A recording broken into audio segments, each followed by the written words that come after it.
That punctual servant of all work, the sun, had just risen, and begun to strike a light on the morning of the 13th of May, 1827, when Mr. Samuel Pickwick burst like another sun from his slumbers, threw open his chamber window, and looked out upon the world beneath.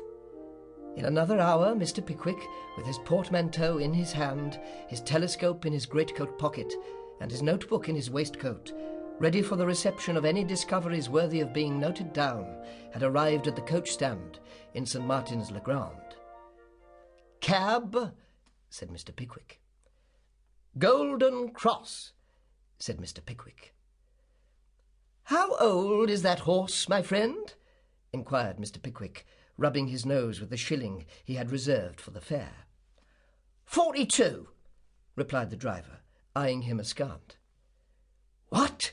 exclaimed Mr. Pickwick, laying his hand upon his notebook. The driver reiterated his former statement. "And how long do you keep him out at a time?" inquired Mr. Pickwick, searching for further information. 2 or 3 weeks, replied the man.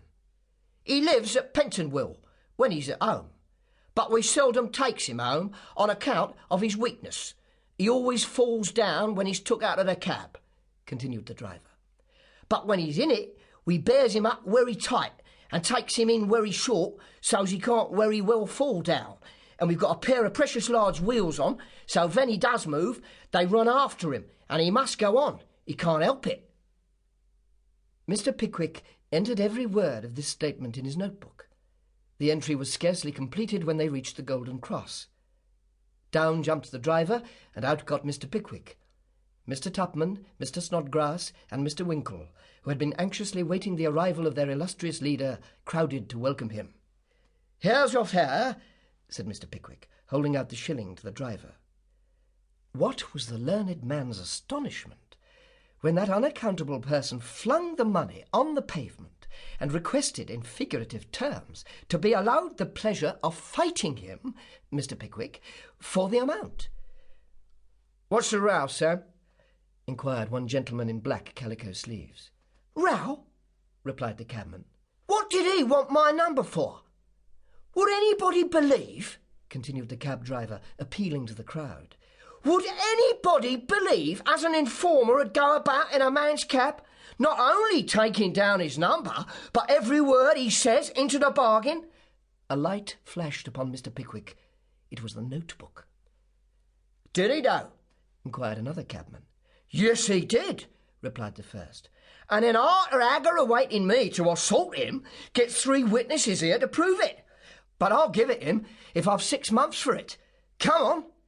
And the cabman dashed his hat upon the ground with a reckless disregard of his own private property, and knocked Mr. Pickwick's spectacles off, and followed up the attack with a blow on Mr. Pickwick's nose, and another on Mr. Pickwick's chest, and a third in Mr. Snodgrass's eye, and a fourth, by way of variety, in Mr. Tupman's waistcoat, and then danced into the road, and then back again to the pavement, and finally dashed the whole temporary supply of breath out of Mr. Winkle's body, and all in 6 seconds.